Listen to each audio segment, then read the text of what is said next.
Señores, bienvenidos a otra entrega de Sondeo. Es un programa de peso para un público que piensa. Hoy, martes, aquello de que ni te cases ni te embarques, pero bien. Bueno, Luis, debemos manifestar nuestro pesar por la muerte de Sara, nuestra maquillista, una humilde mujer trabajadora y decente que no superó una enfermedad lamentable. Y sobre todo que fue sorpresiva. Nosotros nos enteramos que ella estaba un poquito malita, que había que internarla, la internaron. Yo creo que ella no tenía seguro médico, la internaron en los centros públicos. Tú sabes que aquí muchas veces en los centros hospitalarios es un almacén de enfermos lo que depositan allí. Y entonces, bueno, ella no superó esa situación. Yo sabía que estaba malita de salud, pero no realmente que estaba para que la muerte se encontrara con la muerte tan rápido. Anoche, pasando, como hace uno, un vistazo por las redes, me encuentro con ella, con la situación donde algunos amigos, algunas amistades estaban expresando el pésame. Muy lamentable realmente. Yo hablé con ella el jueves pasado. Son de las cosas, yo no hablé con ella. Me enteré a través del mensajero del canal, de otra parte del personal del canal, que de alguna forma tenía comunicación con ella, pero una persona muy humilde, como tú decías, muy servicial. Muy servicial. Y que no, sencillamente hacía su trabajo y no ni siquiera se dejaba sentir mucho. Está lloviendo por Ocoa, Luis, porque el día se ha pasado. En algunos puntos de la madrugada. Allá es tan especial que llueve aquí, llueve allí, brinca aquí, sobre todo en la parte de la Malagueta, que es donde tú quieres que llueva. Donde yo quiero que llueva para que los aguacates se puedan... Le queda un mes y pico a los aguacates. Ya comienzan a gotearse algunos, pero esos son anticipando que ya por ahí viene la cosecha. Esa temperatura congelante de la trasante de ayer en Valle Nuevo no llegan a Ocoa y no le hacen daño a los aguacates. No, eso está lejísimo de ahí, porque la zona donde yo estoy es bastante caliente, es fresco en sentido general, pero hace un sol que rompe las piedras. Como es una montaña, yo no sé, como que estamos más cerca del sol. Cerca es una montaña. Al ser un poco alto, es una cosa tremenda, 700 pies de ahí, pero es una situación bastante complicada cuando uno ve que llueve aquí, llueve en Sabana Larga, llueve en los arroyos, y en la Malagueta, en la zona que me concierne, no llueve. Anoche había una brisita húmeda, pero eso no moja. ¿Tú quieres que caiga un con chaparrón? Los dedos cruzados para que... Un chaparrón serio. Claro, que moje. Porque anoche cayeron unas buenas aguas y han continuado todo el día. Sí, hoy ha caído unos buenos nortes aquí en la ciudad. Nosotros todavía a esos niveles lo catalogamos de norte. No, porque no son aguaceros. No son aguas que se hacen y dejan sentir. Mira, hoy debemos conversar con el doctor Cristino del Castillo, un comunicador especialista en los temas internacionales, en los temas de política internacional. Él es graduado en Derecho Internacional. Derecho Internacional. Entonces conoce mucho el mundo diplomático, el mundo de esos tres hijos, no, eso es otra cosa, entre situaciones que se dan en el manejo de la política internacional, los intereses que se entretejen ahí y todas esas cosas. Él maneja a la perfección esos temas. En días pasados, conversando en uno de los grupos en los que yo estoy, a él lo provocaron y él habló, escribió, bastante extenso. Eso me dio lugar para la columna del sábado pasado. Yo lo llamé para pedir la autorización para coger esas ideas o esos planteamientos muy contundentes, o un razonamiento con mucha lógica que él y con mucha experiencia, dada su experiencia que él hacía. Entonces hice mío algunos trozos de ese trabajo. La pena es que el espacio que yo tengo es muy corto en la columna y tuve que saltar algunos párrafos, pero pedí autorización y entonces acogí esas ideas de él. Y no solamente eso, sino le dije que tenía el compromiso de que nos juntáramos aquí hoy. Conversé con él a media mañana, que estaba... poco después de media mañana, que estaba en un programa de televisión, y me dijo que a la de 1:30 y algo, estaría aquí, nos encontraríamos, de manera que él debe venir de camino. Sí. Que a propósito de Venezuela, ya definitivamente se hizo oficial que la Confederación del Caribe, de Beisbolera del Caribe, suspende la Serie del Caribe. Lo van a hacer en Panamá, en vez de en Venezuela. Tú sabes que Maduro nos llamó sucio, dijo que todos los países que están ahí son unos sucios. Bueno, no socios, sino sucios. Sucios. Bueno, y que va yo creo que ahora mismo con el caso de Venezuela y Maduro, ninguna de las cosas le beneficia a uno. Bien. Ni ser socio, ni ser sucio de él. No. Yo creo que realmente... Pero tú sabes que hoy justamente ya oficialmente hay una información desde Washington, donde oficialmente el gobierno norteamericano le da atribución o facilidades, o le abre la compuerta para que Juan Guaidó.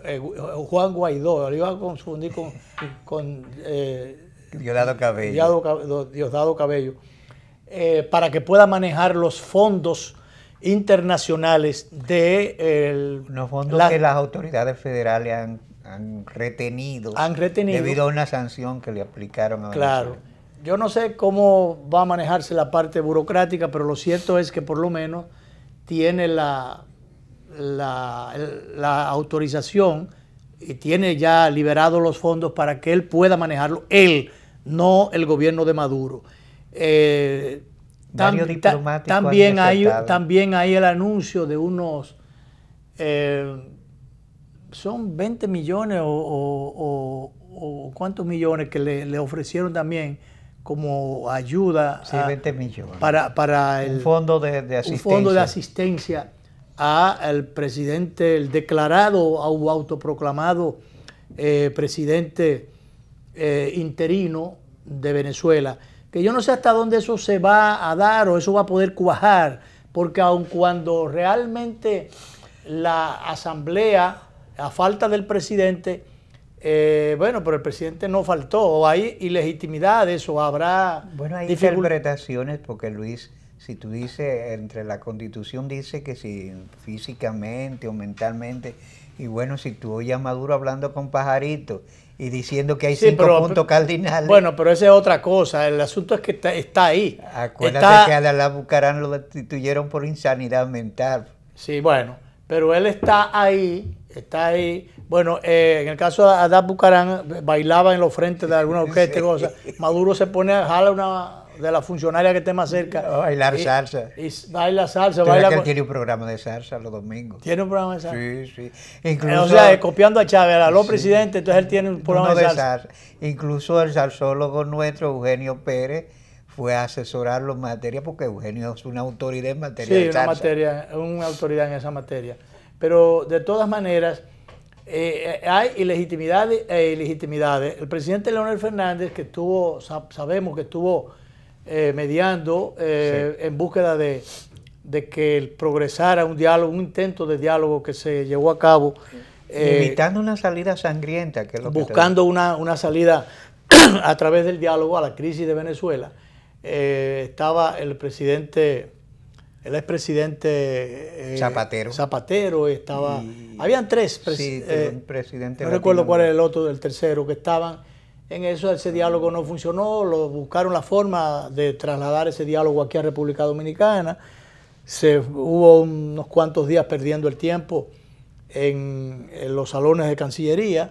Finalmente no se llegó a nada porque ninguna de las partes estaban interesadas. Ninguna de las partes, en el fondo, sinceramente, ninguna de las partes estaban interesadas.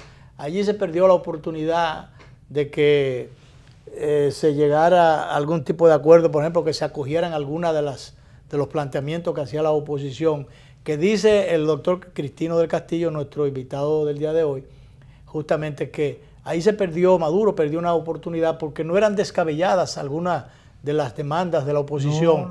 Y que entonces que si el presidente Maduro hubiese acogido parte de esas demandas, eso hubiese desarticulado, le hubiese, si se quiere, matado el gallo en la funda. No le hubiese dado oxígeno. Exacto.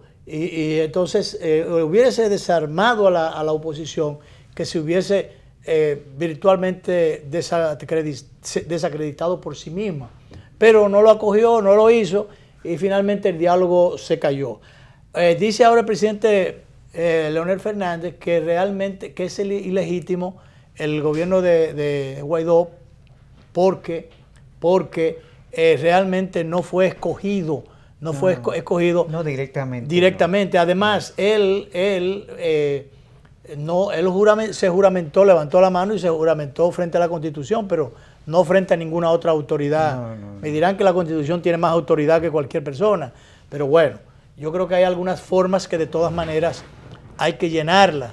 Bueno, lo que te dice que en Venezuela hay una quiebra terrible de la legitimidad, y realmente es así, porque la Asamblea Constituyente, fíjate tú, que esa Asamblea de Construcción Madurista, la Asamblea Constituyente, cuando él se fue a juramentar, no se juramentó ante ella porque él sabía que no tendría legitimidad. ¿Quién? Maduro no se juramentó. No, porque además no lo iban a dejar juramentar, no lo iban a juramentar. No, la Asamblea Constituyente de ellos sí. ¿La de quién? La de Maduro. La de Maduro, no, porque él lo que se juramentó fue ante el Tribunal Superior de Justicia, que no es el órgano realmente, no. Pero como él había ilegitimado el otro, entonces dice, bueno, yo no sé hasta dónde, si tú aquí en vez de juramentarte, el presidente, por ejemplo, el día que le toque, en vez de ir al Congreso, coge que para la Suprema Corte, yo no entiendo, no sé hasta dónde, pero que eso es como que hay algo que no cuadra ahí. Bien, bueno, ya el doctor Cristino del Castillo, tal como habíamos anunciado. Analista internacional, graduado en Derecho Internacional de una universidad europea, un hombre que a veces ha preferido el bajo perfil pese a sus grandes condiciones académicas e intelectuales. Así es. Vamos, para entrar ya directo, vamos a hacer la primera pausa y entonces ya damos la bienvenida a Cristino, que está con nosotros. Para nosotros es un gran placer que él esté con nosotros, nos acompañe. Agradezco que me permitiera hacer nuestra en la columna en días pasados, el sábado pasado, unas ideas interesantes que él había planteado ya en uno de los grupos que manejamos. Escribió para ese grupo, lo provocaron y él se puso a escribir. Entonces yo leí eso tan interesante. Lo único que me dio mucha pena, que por el espacio tan chiquito que yo tenía, tuve que saltar un par de párrafos. Y para no dejar fuera la parte de la posición del gobierno dominicano, tuve que saltar como 5 párrafos y engalzar por allá adelante, pero en definitiva, todo lo que se decía ahí es obra de Cristino del Castillo, y agradezco tremendamente que él escribiera esas cosas con tanta... Y hacerte esa contribución intelectual. Así es, y entonces que viniera ya para decir las cosas en vivo en el día de hoy. Vamos a la pausa y venimos ya con nuestro distinguido invitado, el doctor Cristino del Castillo, que por demás es un miembro de la familia, porque es lo que está prestado. Él estaba aquí en la mañana y se fue a otras responsabilidades, pero él está, si no prestado, él forma parte de la familia, y los miembros de la familia cuando lo llaman viene seguido. Vamos a la pausa y regresamos.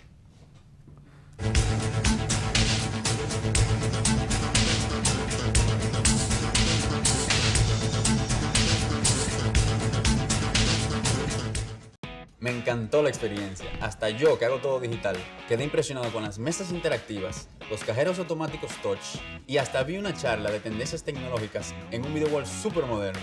Yo que no tengo tiempo nunca para resolver, me reuní con un oficial y un especialista que me llevaron a un salón privado con pantallas táctiles y me asesoraron para lograr mi meta.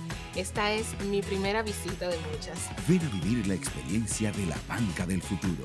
Centro Digital Popular, Downtown Center, tercer nivel. Popular, a tu lado siempre. Impresionante. Yo siempre hacía todo en la sucursal tradicional y en esta aprendí que puedo hacer muchas cosas desde mi casa. Incluso me invitaron a una charla de finanzas con propósito para aprender a manejarme financieramente. Soy un duro ya. Solo usaba Telebanco para consultas, pero hoy aprendí a pagarlo todo usando el app y te pago. En una mesa con diferentes celulares, tabletas. ¡Una maravilla! Ven a vivir la experiencia de la banca del futuro. Centro Digital Popular, Downtown Center, tercer nivel. Popular, a tu lado siempre. Gánate 77,000 pesos esta semana, además de un premio final de 1 millón. Participas por cada 2,000 pesos de consumo semanal acumulado con tus tarjetas Banreservas o Credimás. Banreservas, el banco de los dominicanos. El desafío será en marzo, porque en marzo seremos 2 millones y esos 2 millones tienen como finalidad renovar las esperanzas en la República Dominicana. Esos 2 millones es para que se entienda que abran paso para el Palacio.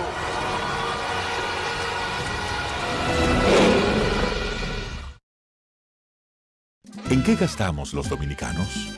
La quinta encuesta nacional de gastos e ingresos de los hogares que elabora el Banco Central de la República Dominicana nos revela qué productos compramos, dónde y cuánto gastamos dependiendo del lugar en que vivimos, de los ingresos y nuestra edad.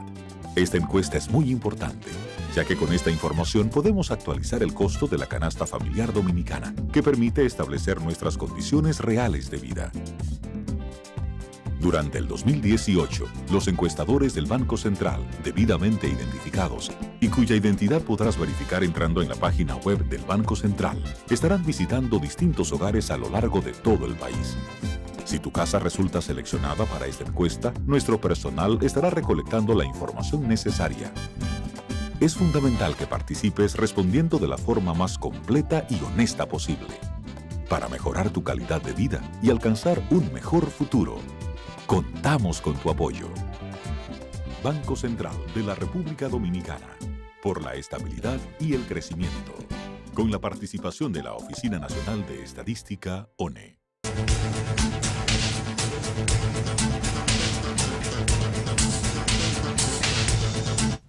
Bien, señores, ya formalmente la bienvenida al doctor Cristino del Castillo.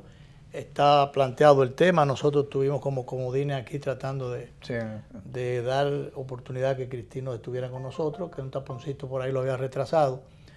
Pero sería interesante, mira Cristino, con que nos refiriera parte de las ideas expuestas el otro día, el por qué la situación de Venezuela ha llegado al punto del día de hoy. Estoy hablando ya de la gestión de Maduro, y si se quiere el desgaste de Maduro y el hecho de no progresar el diálogo que se intentó y el no aprovechar Maduro ese diálogo para, si se quiere, complacer a algunas de las demandas de la oposición que, como bien decía hace unos días, no eran descabelladas, eran atendibles muchas de ellas. Entonces Maduro hubiese probablemente desarticulado o le hubiera matado el gallo en la funda. Sin embargo, todo el mundo desaprovechó las oportunidades y hoy la crisis está en un punto álgido, parecería como que sin solución. Un punto de desequilibrio catastrófico en este caso. ¿Cómo ve las cosas? Yo agradezco la invitación y me disculpo por la tardanza. Realmente me sorprendió un gran tapón en la ciudad, porque aquí cuando llueve inmediatamente todo se descompone. Bueno, mira, para nadie es un secreto que Hugo Chávez murió con un alto nivel de popularidad. Sin embargo, de legitimidad también. Y claro, de legitimidad, porque Chávez se sometió voluntariamente, o él, mejor dicho, convocó una serie de consultas y la ganó prácticamente todas. Perdió una, y la que perdió, él aceptó la derrota. Pero cuando Chávez... fue como a nivel municipal, de por ahí. No, fue un referéndum. Él pretendía hacer una reforma constitucional. Okay. Y la población le dijo que no. Él aceptó. Y le dijo a la oposición, váyanse pa'l carajo con su triunfo de mierda, para utilizar exactamente las palabras que él... Pero le aceptó su triunfo. Pero aceptó su triunfo. Claro, cuando Chávez murió, ya se veía que la economía venezolana comenzaba a resentirse. Porque era el momento en el que el precio del petróleo a nivel internacional comenzaba a descender. Y Venezuela había hecho una serie de compromisos internacionales, había gastado un dinero por ahí, en armas. O sea que lo que es hoy la crisis política, sociopolítica de Venezuela es producto de una crisis económica inicialmente. De una crisis económica. indiscutiblemente, pero Nicolás Maduro ganó unas elecciones con una diferencia de 1 punto y tanto por ciento, pero ganó. Y la comunidad internacional les reconoció su triunfo. ¿Qué pasa? Siguen descendiendo los precios del petróleo y ese problema él lo agrava entrando en una confrontación, en un esfuerzo que él estaba haciendo por un poco manejar el problema y buscar excusas. Pero una confrontación, incluso chocando a veces con muchísimos sectores, innecesariamente. Una confrontación con los grupos empresariales venezolanos. Y entonces eso terminó agravando la crisis porque Venezuela pues se vio sometida a un proceso de fuga de capitales tremendo. Pero nuevas confrontaciones, Cristino, porque recordemos que Chávez desde un principio confrontó con sectores económicos que eran los que tenían todo amarrado en Venezuela. Pero Chávez se entendía, a diferencia de Maduro, Chávez se entendía con una parte importante del empresariado. Porque algunos de esos capitales emigraron, algunos cayeron aquí desde los tiempos de Chávez. Incluso Hugo Chávez se entendía con Cisneros, que era uno de los principales empresarios venezolanos. Nunca llegó... Con asiento aquí, grande parte de sus capitales. Correcto. Nunca llegó a los extremos de Nicolás Maduro.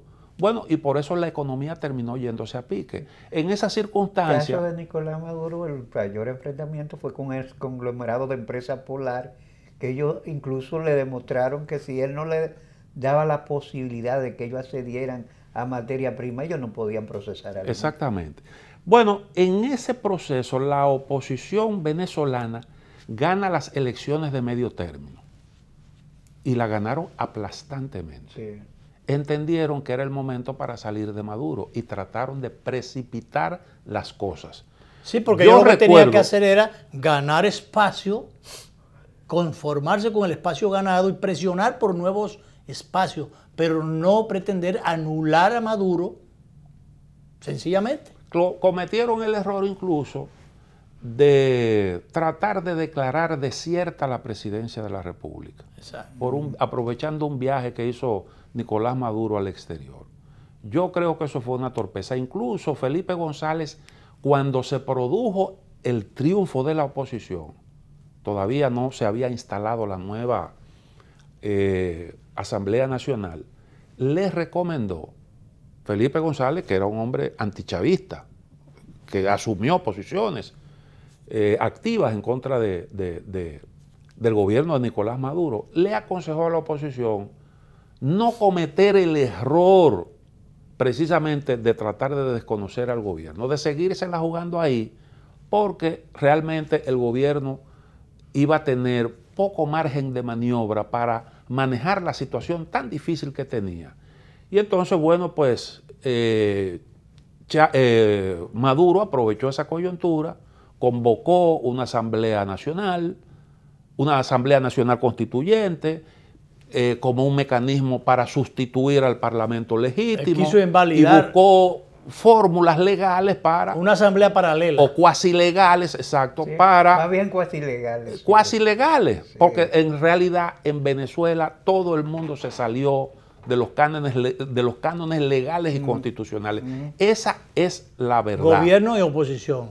Exactamente. Entonces, bueno, pero Maduro tuvo una oportunidad para él salir de la situación en que estaba, que se la brindó República Dominicana.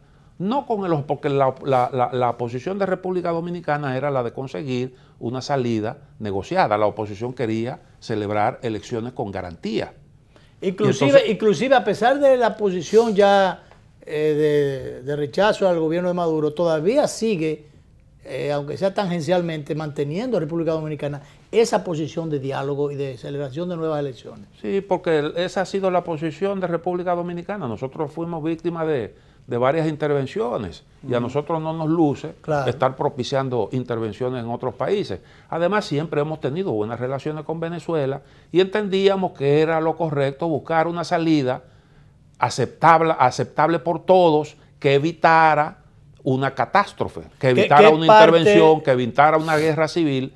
Y entonces, bueno, se inició ese proceso de diálogo. Que es parte, doctor, de si se quiere, o la misma posición del presidente de México, que ha dicho, bueno, yo no estoy de acuerdo con una serie de cosas, el país no está de acuerdo y mi gobierno, pero yo creo que cada país debe de resolver sus problemas internos y no se puede apoyar que nadie de fuera vaya a intervenir o a meterse en los asuntos internos.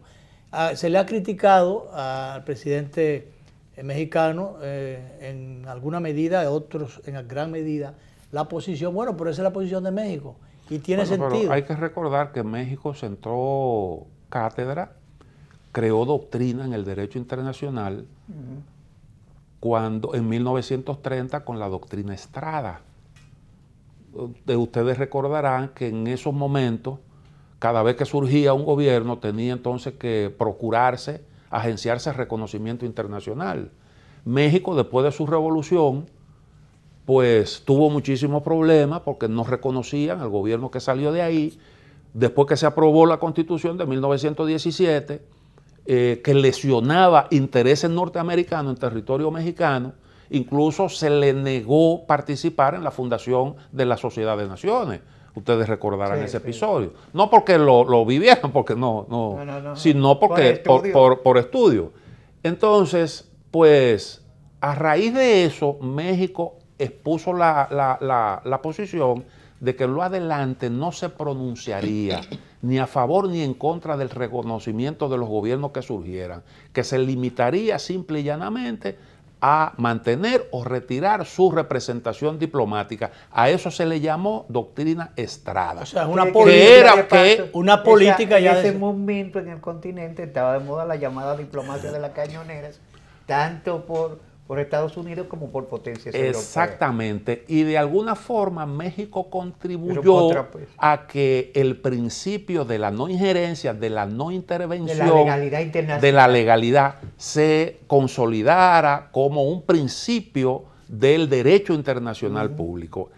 Y ese es un gran mérito, un gran aporte que hizo México en su momento. Claro, México abandonó eso con Castañeda, cuando fue ministro de Relaciones Exteriores. Él esbozó entonces la doctrina Castañeda, que desconocía eso. Pero bueno, esa es la posición de México. Volviendo al asunto de las negociaciones que hubo aquí con la mediación de República Dominicana, era una buena oportunidad para que las partes se pusieran de acuerdo. Estuvieron muy cerca incluso de llegarse a un acuerdo. La posición venezolana expuso posiciones que eran realmente realistas y eran objetivas, y yo creo que eran posiciones que se podían perfectamente aceptar. ¿Qué era lo que ellos pedían? Bueno, primero, suéltame los presos políticos, porque hay un montón de dirigentes políticos presos. Si es condicionado y producto de una negociación, ¿qué hacen esos agentes presos? O sea, yo voy a ir a unas elecciones y tú me tienes preso aquí a todos los dirigentes. No, y que era una forma también de salir de ese problema mediante una concertación. Exacto, y de superar esa situación. Superar dificultades. Bueno, una. Segundo, ellos querían un tribunal de elecciones imparcial. Vamos a ponernos de acuerdo para determinar, para conformar un órgano electoral que pueda administrar con justicia las elecciones. ¿Aceptable? Aceptable, yo creo que si tú realmente o buscar gente de los dos sectores, o buscar gente que pudiera hacer ese papel de imparcialidad. Exactamente, con supervisión. Un arbitraje más legítimo era lo que pasó. O un arbitraje internacional también, una supervisión. Exactamente, y bueno, vamos a ponernos de acuerdo para que haya una supervisión internacional. ¿Hubo aceptación de esos puntos inicialmente? Porque aquí estaba muy cerca ya de un acuerdo. Y al final se echó a todo a perder. Sí, hubo acuerdo. Lo que pasa es que en ese... No había sinceridad. Que Maduro adelantó la fecha de las elecciones y proscribió algunos partidos políticos mientras se estaba negociando. Imagínate. Y lógicamente...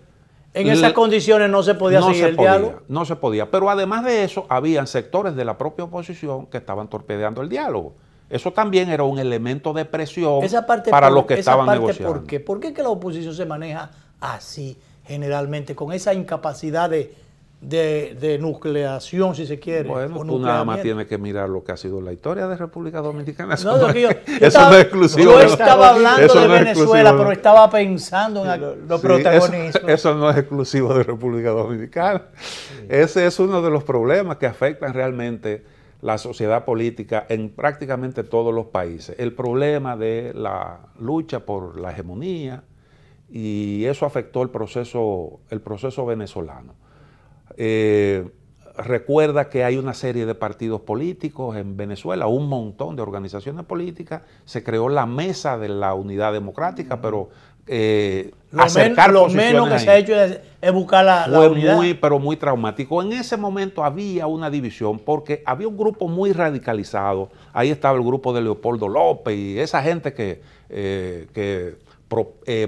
protagonizaron esa gran protesta que se produjo en Venezuela, que duró un mes y pico. Sí, Leopoldo López es hermano de Guaidó. ¿Y de dónde los apellidos? Uno tiene uno. Él es del mismo. Guaidó es de la organización de Leopoldo López. Pero no que son hermanos de carne, de sangre. No. Porque yo dije que son hermanos, pero. No. A él le tocaba, o sea, a Voluntad Popular le tocaba dirigir el Parlamento, porque eso se va. Sí, ellos acordaron alternarse. Y entonces le tocaba, o sea que él cayó ahí por casualidad, no es que él se ganó eso, fue una casualidad. Sí, ahí estaba cuando exacto, pasó el tren y él estaba ahí. Exactamente. Doctor, yo quiero que hagamos la última pausa con su anuencia. Sí, de allá para acá, yo quiero que usted nos diga,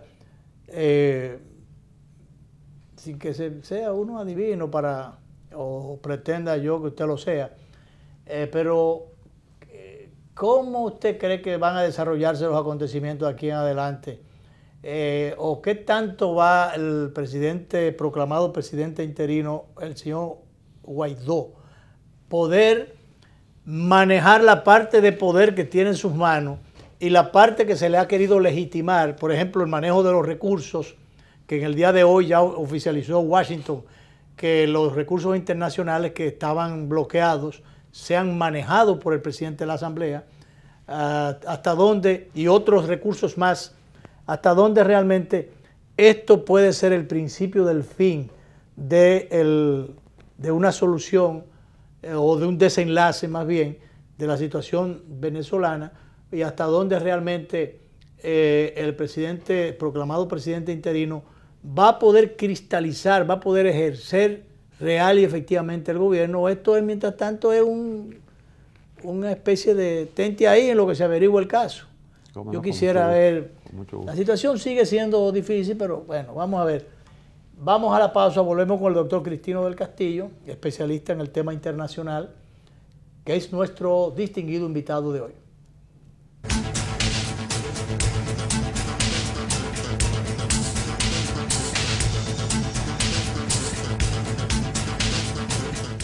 Sabor a casa y a mis recuerdos, a tradiciones y colores de mi pueblo, el mismo aroma de todo el tiempo, el sabor que inspira y a mí me enamora.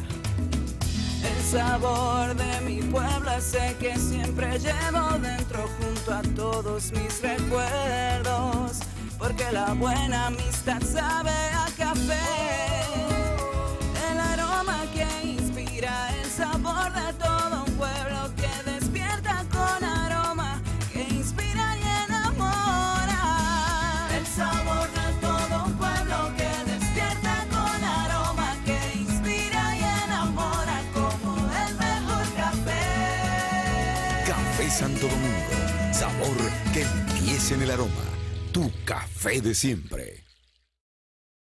El desafío será en marzo, porque en marzo seremos 2 millones y esos 2 millones tienen como finalidad renovar las esperanzas en la República Dominicana. Esos 2 millones es para que se entienda que abran paso para el Palacio.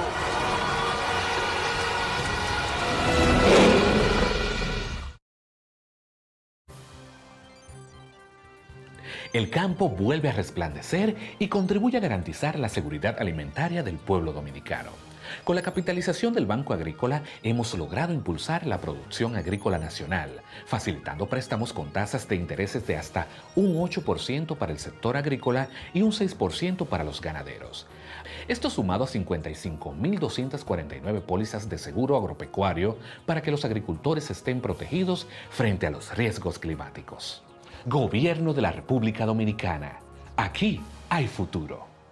¿Qué harías si te ganas $1.000.000? $1.000.000. Banreservas premia tus ahorros todas las semanas y te hace millonario. Por cada 500 pesos o su equivalente en dólares que incrementes en el balance promedio de tu cuenta de ahorros Banreservas, generas un boleto electrónico para ganar premios de 100,000 pesos semanales y un premio final de $1.000.000. Banreservas, el banco de los dominicanos.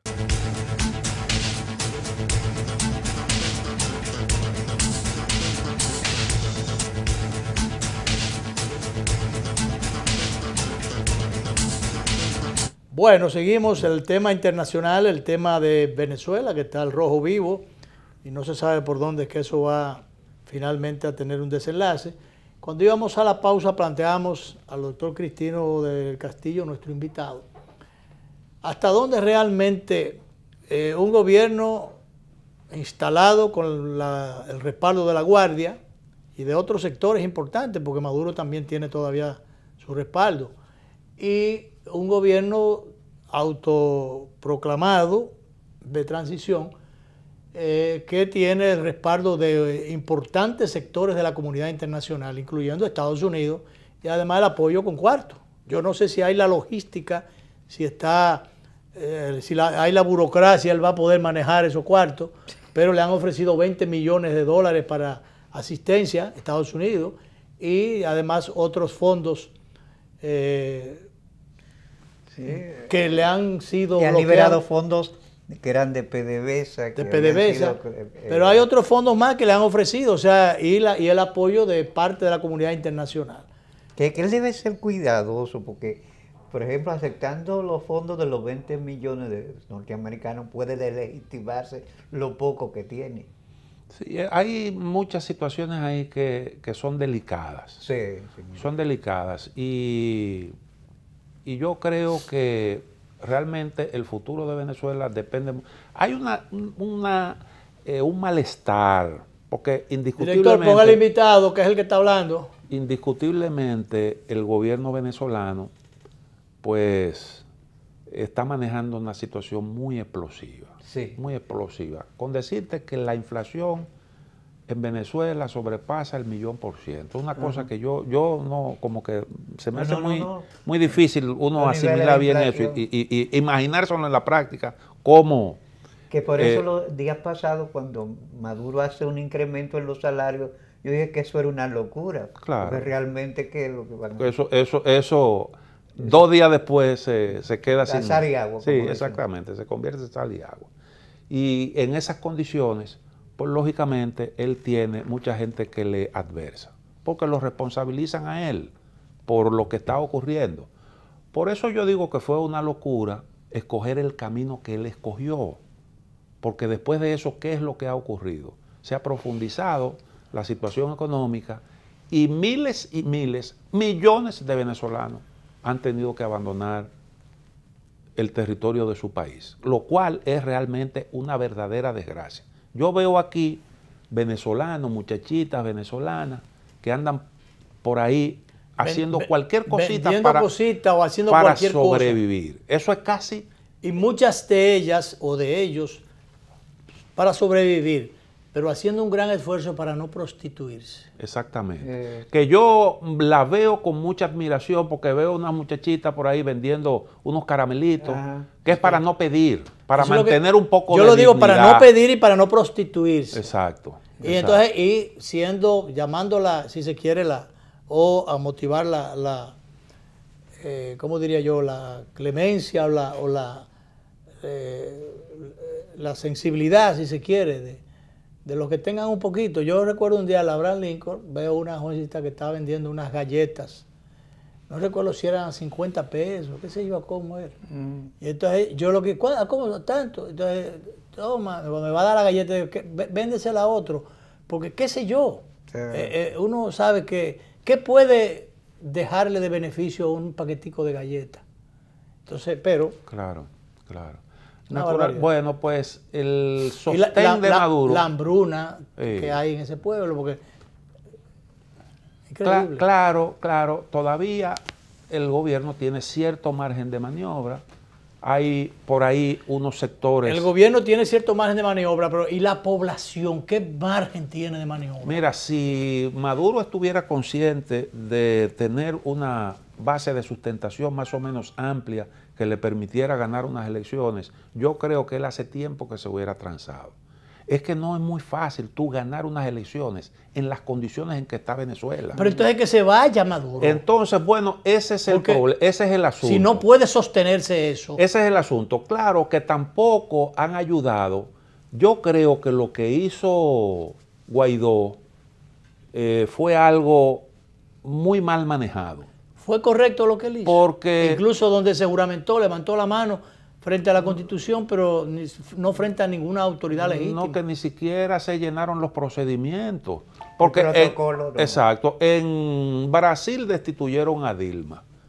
Y nosotros vimos cómo ahí se siguió estrictamente un procedimiento al que establece la Constitución. Una barbaridad, pero con una acusación peregrina, pero sí, exactamente, trivial. Que no dejaba de ser correcta, cierta, porque la propia Dilma Rousseff admitió haber cometido una falta administrativa, pero que no ameritaba... Todos los gobiernos latinoamericanos lo hacen. Claro, pero que no ameritaba una destitución. Exacto. Eso hasta la OEA lo condenó. Hasta la OEA, la Comisión Interamericana de Derechos Humanos, que es mucho decir con su descrédito de esa organización. Entonces ahí no se llenaron procedimientos de ningún tipo. El Guaidó se juramentó en un meeting, él mismo levantó una mano y dijo, juro y soy el presidente. Después le pusieron una especie de meme, le pusieron él levantando la mano, le pusieron al lado aquel famoso empresario Carmona, que más desacertado no pudo ser, que él hablaba criticando la Constitución bolivariana de Chávez, que inmediatamente Carmona... él asciende al poder, se juramenta frente a la Constitución, entonces después la declara totalmente abolida. Y hay otro asunto que yo creo que vale la pena destacarlo. Cuando aquí se estaba discutiendo, cuando se estaba negociando en República Dominicana, los grupos que hoy están hablando de convocar elecciones, en aquel entonces se oponían al diálogo, comenzando por el secretario general de la OEA, que en pleno diálogo... Estaban torpedeando el diálogo. En pleno diálogo, el señor se inventó una consulta para ver si procedía o no someter a Maduro a la Corte Penal Internacional. O sea, ¿cómo tú puedes estar en un diálogo, un proceso de diálogo, y entonces van a una de las partes, enjuiciarla y someterla? Lo que te está diciendo a ti es que con ese señor no valía la pena negociar, que ese señor era un delincuente y lo que había que someterlo a la justicia.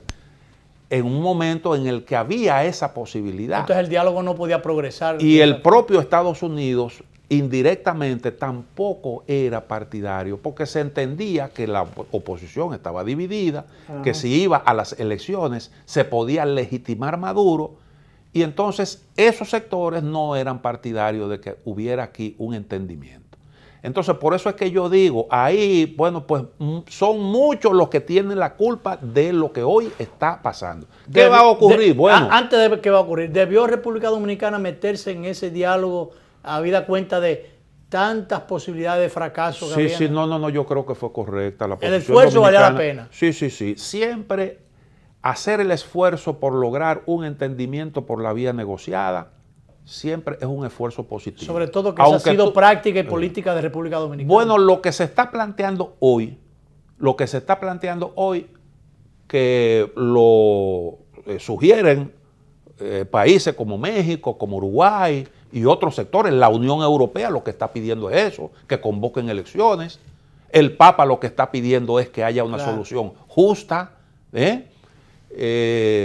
y Y yo creo que eso fue lo que intentó República Dominicana. No, el Papa dice, si están de acuerdo, ellos están de acuerdo, que estaba él dispuesto a mediar. Incluso, exacto. Siempre y cuando estuvieran de acuerdo. Dice, yo lo que no puedo es entrometerme, decir lo que deben hacer. Ofrecerse. Y ofrecerme si ellos no están. Si no hay voluntad para llegar a acuerdo. Porque esa es la verdad.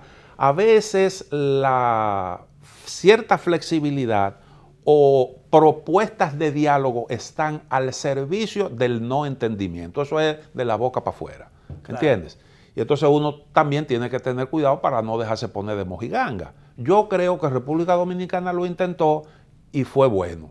Y fue bueno porque ahí vimos la oposición. Bueno, se sentaron a discutir y eso fue un gran avance. De todas maneras, eso fue dice, quiere dar oportunidad para... Sí, un esfuerzo que... Un esfuerzo, sí, exactamente. Exacto. Decía, Maduro, iba a decir que qué va a pasar o qué puede pasar. Mira, yo creo que el sostén de Maduro ahora mismo son los militares. Sí. Por eso es que tú ves que hay un apelativo. El señor que es al mismo tiempo presidente provisional y sigue siendo presidente de la Asamblea Nacional porque nadie lo ha sustituido, que eso es una locura. Porque ellos no cuidaron ni siquiera ese detalle. Porque debieron, entonces, debió asumir el vicepresidente de la Asamblea, entonces, asumir como presidente de la Asamblea. Sí. Hasta en Haití, yo recuerdo. Él no puede atender las dos cosas. ¿Te acuerdas cuando decidieron que en Haití el Parlamento entendió que se había producido un fraude? Y entonces designaron un gobierno provisional, pues ya Martelly había agotado su periodo, y designaron al presidente del Senado como presidente provisional de la República. Y un presidente de la Asamblea provisional. Y entonces lo sustituyeron como presidente del Senado, porque él era el presidente del Senado. No podía hacer las dos cosas. Y es una cuestión elemental en democracia. Eso no se puede. Aquí no se están guardando las formas. Hace tiempo que se perdieron las formas. Bueno, mira, y a propósito de esas cosas, la decisión de Estados Unidos de manejar en una cuenta o de depositar en una cuenta los beneficios de la empresa Citgo, que es una filial de PDVSA. Una filial de PDVSA, eso es parte de PDVSA. Pero ahí hay un problemita y es que la compañía rusa de petróleo adquirió una parte de Citgo. Sí. Y entonces ahí va a haber un choque con los rusos. Que esa es otra cosa. O sea, tendrá que decirle, bueno, manejen una parte aquí, entonces la parte que le corresponde a Rusia, entonces se la van a conceder a Maduro. Tú sabes que a nivel internacional el mundo está en recomposición, el esquema predominante después de la Segunda Guerra se ha venido abajo y donde quiera, por cualquier sitio, aparece se topa ese desequilibrio. Un montón de intereses. Y esa situación...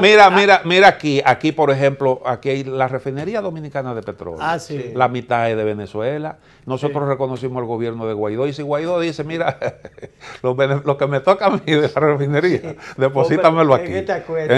Sí. O sea, entonces tú tienes que vértela con eso. Pero un poquito después de que se produjera eso, yo vi al presidente de la refinería que andaba con el embajador de Venezuela y decía que Dominicana iba a comprar el 50% de la refinería.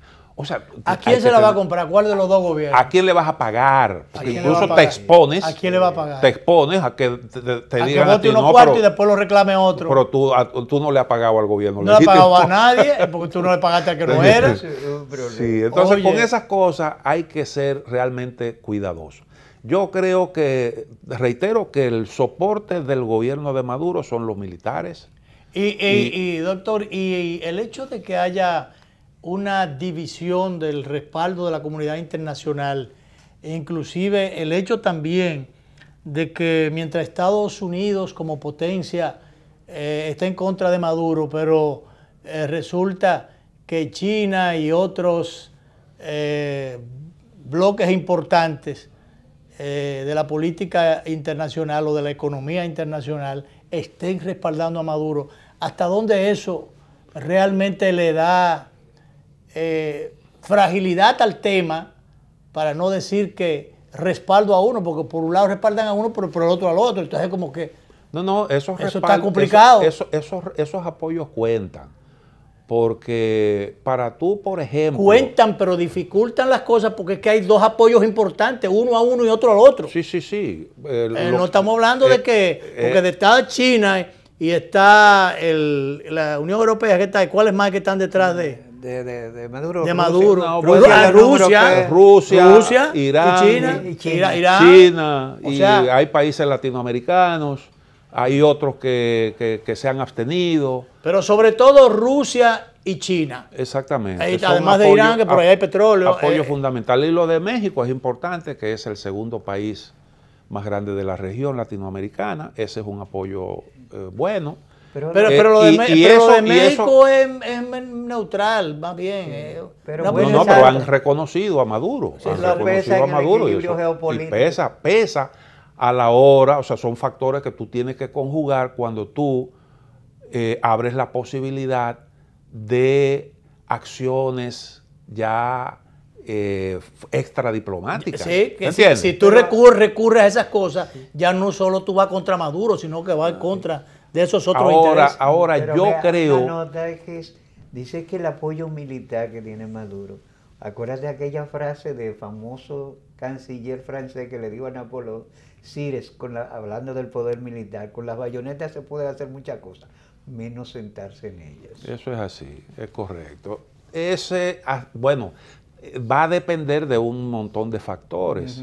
Cuando a ti se te hace difícil, se te torna difícil el manejo del día a día, entonces te comienzan a fallar algunos apoyos, comienzan a tornarse algunos coroneles, pero no, sí. Por suerte nada más uno solo. Ya hubo un caso ahí en Washington, sí, de un agregado militar, y esas cosas, esos agregados militares generalmente, para los que no conocen mucho eso, son gente que no tienen, podrán tener algún abolengo en los cuarteles, pero no tienen poder realmente, porque incluso están por allá y no tienen, no sé si tendrán algún ascendiente en las Fuerzas Armadas, pero el hecho de que estén agregados por allá no componen muchas cosas.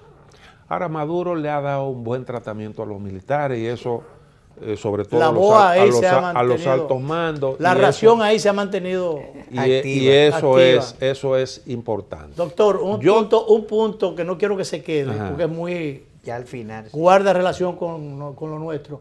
Dentro del final, que nos falta un par de minutos todavía. ¿Cómo debimos votar? ¿Debimos hacer lo que se hizo como República Dominicana?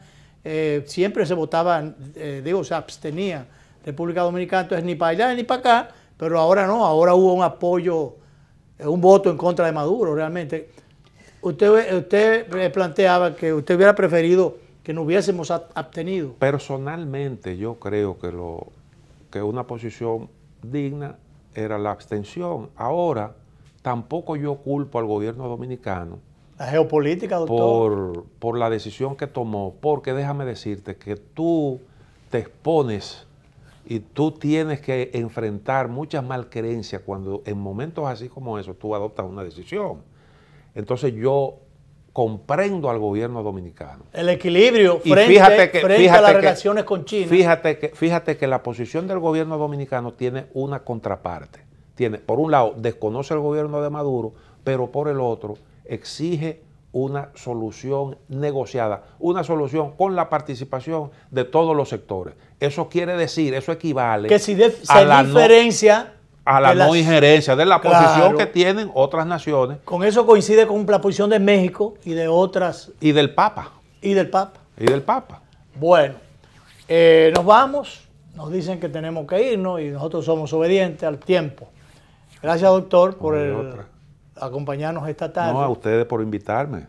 Yo, entre dos personas como ustedes, me siento... Bueno, ahora es entre tres, doctor, porque me siento muy halagado. Entre tres, porque los halagados somos nosotros aquí. Es un alto calibre. Gracias, doctor Cristino del Castillo. Vamos a repetir, como siempre, a las 11:30 de la noche, por los canales 22 y 52 de Teleimpacto, esta interesante conversación del doctor Cristino del Castillo, especialista, conocedor de los temas internacionales. Ahora nos vamos, nos vemos.